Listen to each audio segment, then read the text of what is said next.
Story 25 of 30 Ghost Stories by various authors. The Bridal Party by S. Mukerji. In Benares, the sacred city of the Hindus, situated in the united provinces of Agra and Oudh, there is a house which is famed pretty far and wide. It is said that the house is haunted and that no human being can pass a night in that house. Once there was a large bridal party. In India the custom is that the bridegroom goes to the house of the bride with great pomp and show with a number of friends and followers, and the ceremony of Kanyadan, giving away the girl, takes place at the bride's house. The number of people who go with the bridegroom largely depends on the means of the bride's party, because the guests who come with the groom are to be fed and entertained in the right regal style. It is this feeding and entertaining of the guests that makes a daughter's marriage so costly in India, to a certain extent. If the bride and the groom live in the same town or village, then the bridegroom's party goes to the bride's house in the evening. The marriage is performed at night and they all come away the same night or early the next morning. If, however, the places of residence of the bride and the bridegroom are say 500 miles apart, as is generally the case, the bridegroom with his party goes a day or two earlier and stays a day or two after the marriage. The bride's people have to find accommodation, food, and entertainment for the whole period, which in the case of rich people extends over a week. Now I had the pleasure of joining such a bridal party as mentioned last, going to Benares. We were about 30 young men, besides a number of elderly people. Since the young men could not be merry in the presence of their elders, the bride's father, who was a very rich man, had made arrangements to put up the 30 of us in a separate house. This house was within a few yards of the famed haunted house. We reached Benares at about 10 in the morning, and it was about 3 in the afternoon that we were informed that the celebrated haunted house was close by. Naturally, some of us decided that we should occupy that house rather than the one in which we were. I myself was not very keen on shifting, but a few others were. Our host protested, but we insisted, and so the host had to give way. The house was empty and the owner was a local gentleman, a resident of Benares. To procure his permission and the key was the work of a few minutes, and we took actual possession of the house at about 6 in the evening. It was a very large house with big rooms and halls, rather poorly furnished, but some furniture was brought in from the house which we had occupied on our arrival. There was a very big and well ventilated hall, and in this we decided to sleep. Carpet upon carpet was piled on the floor, and there we decided to sleep, on the ground, in right Oriental style. Lamps were brought and the house was lighted up. At about 9 p.m. our dinner was announced. The Oriental dinner is conducted as follows. All guests sit on the floor and a big plate of metal, say 20 inches in diameter, is placed in front of each guest. Then the service commences and the plates are filled with dainties. Each guest generally gets thrice as much as he can eat. Then the host, who does not himself join, stands with joined hands and requests the guests to do full justice, and the dinner begins. Very little is eaten in fact, and whatever is left over goes to the poor. That is probably the only consolation. Now on this particular occasion the bride's father, who was our host and who was an elderly gentleman, had withdrawn, leaving 2 of his sons to look after us. He himself, we understood, was looking after his more elderly guests who had been lodged in a different house. The hall in which we sat down to dine was a large one and very well lighted. Adjoining it was a hall in which our beds had been made. The sons of mine host, with a number of others, were serving. I always was rather unconventional, so I asked my fellow guests whether I could fall to, and without waiting for permission I commenced eating, a very good thing I did, as would appear hereafter. In about 20 minutes the serving was over and we were asked to begin. As a matter of fact, I was nearly half through at that time, and then the trouble began. With a click, all the lights went out, and the whole house was in total darkness. Of course, the reader can guess what followed. "Who has put out the lights?" shouted Jagat, who was sitting next but one to me on the left. "The ghost!" shouted another in reply. "I shall kill him if I can catch him!" shouted Jagat. The whole place was in darkness. We could not see anything, but we could hear that Jagat was trying to get up. Then he received what was a stunning blow on his back. We could hear the thump. "Oh!" shouted Jagat, "who is that?" He sat down again and gave the man on his right a blow like the one he had received. The man on the right protested. Then Jagat turned to the man on his left. The man on Jagat's left evidently resisted, and Jagat had the worst of it. Then Nareen, another one of us, shouted out, "What is the matter with you?" asked his neighbor. "Why did you pull my hair?" shouted Nareen. "I did not pull," shouted the neighbor. Then a servant was seen approaching with a lamp, and things became quiet. But the servant did not reach the hall. He stumbled against something and fell headlong on the ground. The lamp went out, and our trouble began again. One of the party received a slap on the back of his head, which sent his cap rolling, and in his attempt to recover it he upset a glass of water that was near his right hand. Matters went on in this fashion till a lamp came. The whole thing must have taken about 4 minutes.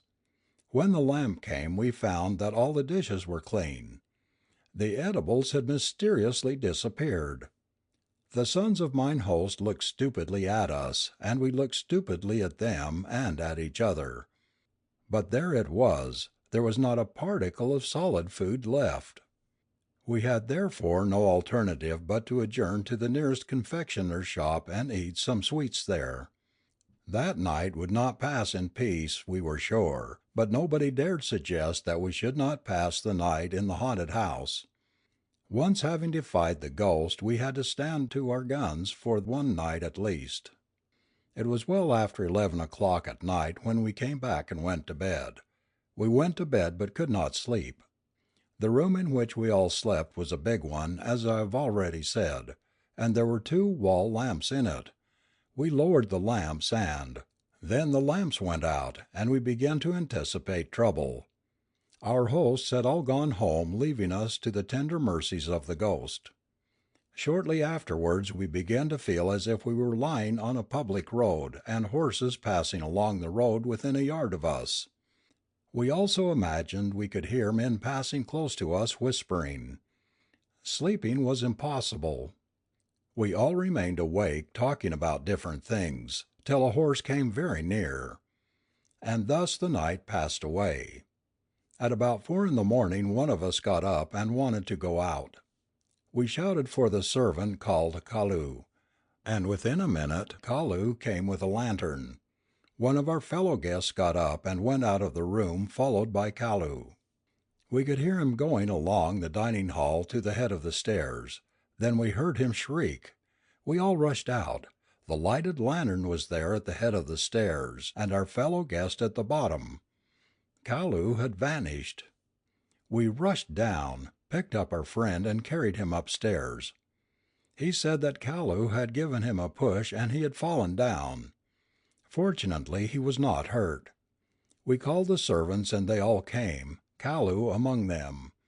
He denied having come with a lantern, or having pushed our friend down the stairs. The other servants corroborated his statement. They assured us that Kalu had never left the room in which they all were. We were satisfied that this was also a ghostly trick. At about 7 in the morning, when our hosts came, we were glad to bid good-bye to the haunted house with our bones whole. The funniest thing was that only those of my fellow guests had the worst of it who had denied the existence of ghosts. Those of us who had kept respectfully silence had not been touched. Those who had received a blow or 2 averred that the blows could not have been given by invisible hands, inasmuch the blows were too substantial. But all of us were certain that it was no trick played by a human being. The passing horses and the whispering passers-by had given us a queer, creepy sensation. In this connection may be mentioned a few haunted houses in other parts of India. There are one or two very well known haunted houses in Calcutta. The Hastings House is one of them. It is situated at Alipur, in the southern suburb of Calcutta. This is a big, palatial building now owned by the government of Bengal. At one time it was the private residence of the Governor General of India, whose name it bears. At present it is used as the state guest house, in which the Indian chiefs are put up when they come to pay official visits to His Excellency in Calcutta. It appears that in a lane not very far from this house was fought the celebrated duel between Warren Hastings, the first Governor General of India, and Sir Philip Francis, a member of his council and the reputed author of the Letters of Junius. While living in this house, Warren Hastings married Baroness Imhoff, sometime during the first fortnight of August about 140 years ago. The event was celebrated by great festivities, and, as expected, the bride came home in a splendid equipage. It is said that this scene is reenacted on the anniversary of the wedding by supernatural agency, and a ghostly carriage duly enters the gate in the evening once every year. The clatter of hoofs and the rattle of iron-tired wheels are distinctly heard advancing up to the portico. Then there is the sound of the opening and closing of the carriage door, and lastly the carriage proceeds onwards, but does not come out from under the porch. It vanishes mysteriously. Today is the 15th of August, and this famous equipage must have glided in and out to the utter bewilderment of watchful eyes and ears within the last fortnight. There is another well-known ghostly house in Calcutta, in which the only trouble is that its windows in the first-floor bedrooms open at night spontaneously. People have slept at night for a reward in this house, closing the windows with their own hands, and have waked up at night shivering with cold to find all the windows open. Once a body of soldiers went to pass a night in this house with a view to solve the mystery. They all sat in a room fully determined not to sleep, but see what happened, and thus went on chatting till it was about midnight. There was a big lamp burning on the table around which they were seated. All of a sudden there was a loud click. The lamp went out, and all the windows opened simultaneously.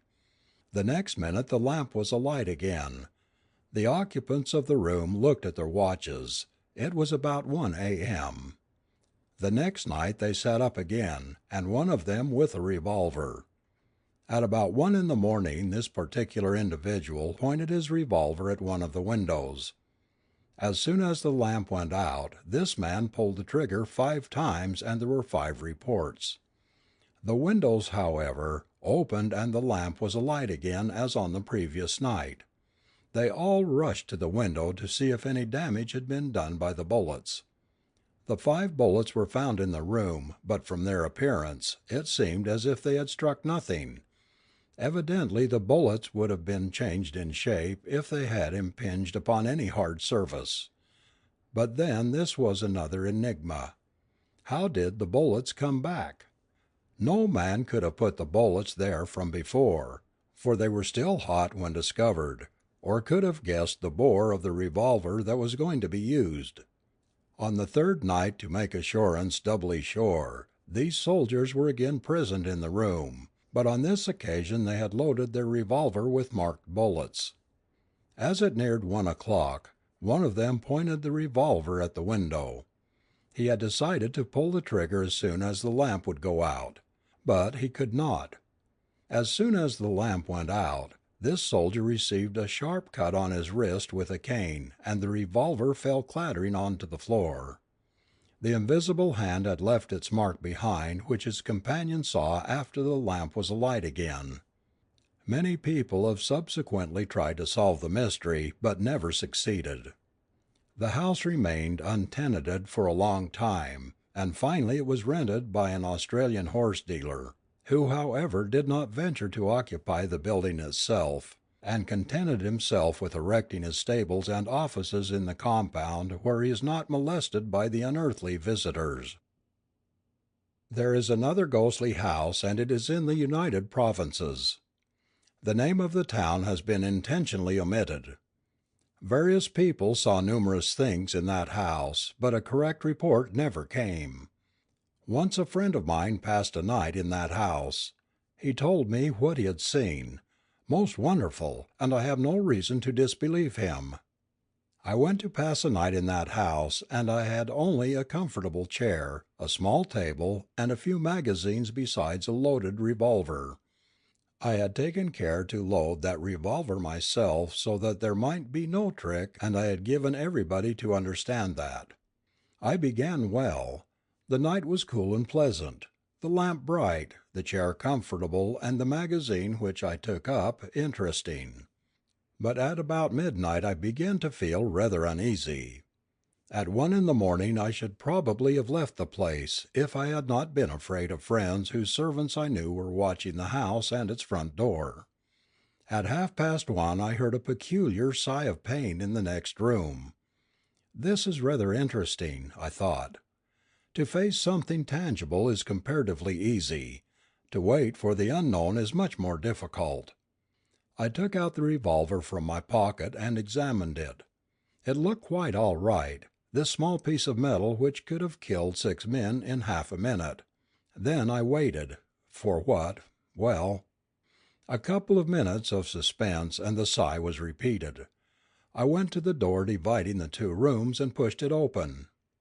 A long thick ray of light at once penetrated the darkness, and I walked into the other room. It was only partially light, but after a minute I could see all the corners. There was nothing in that room. I waited for a minute or two. Then I heard the sigh in the room which I had left. I came back, stopped, rubbed my eyes. Sitting in the chair which I had vacated not 2 minutes ago was a young girl, calm, fair, beautiful, with that painful expression on her face which could be more easily imagined than described. I had heard of her. So many others who had come to pass a night in that house had seen her and described her, and I had disbelieved. Well, there she sat, calm, sad, beautiful, in my chair. If I had come in 5 minutes later, I might have found her reading the magazine which I had left open, face downwards. When I was well within the room, she stood up facing me, and I stopped. The revolver fell from my hand. She smiled a sad, sweet smile. How beautiful she was! Then she spoke, a modern ghost speaking like Hamlet's father. Just think of that! You will probably wonder why I am here. I shall tell you. I was murdered by my own father. I was a young widow living in this house which belonged to my father. I became unchaste, and to save his own name he poisoned me when I was enceinte. Another week and I should have become a mother, but he poisoned me and my innocent child died too. It would have been such a beautiful baby, and you would probably want to kiss it. And horrors of horrors, she took out the child from her womb and showed it to me. She began to move in my direction with the child in her arms, saying, "You will like to kiss it." I don't know whether I shouted, but I fainted. When I recovered consciousness it was broad daylight, and I was lying on the floor, with the revolver by my side. I picked it up and slowly walked out of the house with as much dignity as I could command. At the door I met one of my friends, to whom I told a lie that I had seen nothing. It is the first time that I have told you what I saw in that place. The ghostly woman spoke the language of the part of the country in which the ghostly house is situate. The friend who told me this story is a responsible government official, and will not make a wrong statement. What has been written above has been confirmed by others, who had passed nights in that ghostly house, but they had generally shouted for help and fainted at the sight of the ghost, and so they had not heard her story from her lips as reproduced here. The house still exists, but it is now a dilapidated old affair, and the roof and doors and windows are so bad that people don't care to go and pass the night there. There is also a haunted house in Assam. In this house a certain gentleman committed suicide by cutting his own throat with a razor. You often see him sitting on a cot in the veranda heaving deep sighs. Mention of this house has been made in a book called Tales from the Tigerland, published in England. The author says he has passed a night in the house in question and testifies to the accuracy of all the rumors that are current. Talking about haunted houses reminds me of a haunted tank. I was visiting a friend of mine in the interior of Bengal during our annual summer holidays, when I was yet a student. This friend of mine was the son of a rich man, and in the village had a large ancestral house where his people usually resided. It was the first week of June when I reached my friend's house. I was informed that among other things of interest, which were, however, very few in that particular part of the country, there was a large puka tank belonging to my friend's people which was haunted. What kind of ghost lived in a tank, or near it, nobody could say. But what everybody knew was this. Of course, Jaistha Shukla Ekadashi was only 3 days off. I decided to prolong my stay at my friend's place, so that I too might have a look at the ghost's bath. On the eventful day I resolved to pass the night with my friend and 2 other intrepid souls near the tank. After a rather late dinner, we started with a bedding and a hookah and a pack of cards and a big lamp. We made the bed, a mattress and a sheet, on a platform on the bank. There were 6 steps, with risers about 9 inches each, leading from the platform to the water. Thus we were about 4½ feet from the water level, and from this coign of advantage we could command a full view of the tank, which covered an area of about 4 acres. Then we began our game of cards. There was a servant with us who was preparing our hookah. At midnight we felt we could play no longer. The strain was too great, the interest too intense. We sat smoking and chatting and asked the servant to remove the lamp, as a lot of insects was coming near attracted by the light. As a matter of fact, we did not require any light, because there was a brilliant moon. At 1 o'clock in the morning there was a noise as of rushing wind. We looked round, and found that not a leaf was moving, but still the whizzing noise as of a strong wind continued. Then we found something advancing towards the tank from the opposite bank. There was a number of cocoanut trees on the bank on the other side, and in the moonlight we could not see clearly what it really was. It looked like a huge white elephant. It approached the bank at a rapid pace, say the pace of a fast trotting horse. From the bank it took a long leap and with a tremendous splash fell into the water. The plunge made the water rise on our side and it rose as high as 4½ feet because we got wet through and through. The mattress and the sheet and all our clothes were wet. In the confusion we forgot to keep our eyes on the ghost or white elephant or whatever it was, and when again we looked in that direction everything was quiet. The apparition had vanished. The most wonderful thing was the rise in the water level, for the water to raise 4½ feet would have been impossible under ordinary circumstances, even if 1,000 elephants had gotten into the water. We were all wide awake. We went home immediately because we required a change of clothes.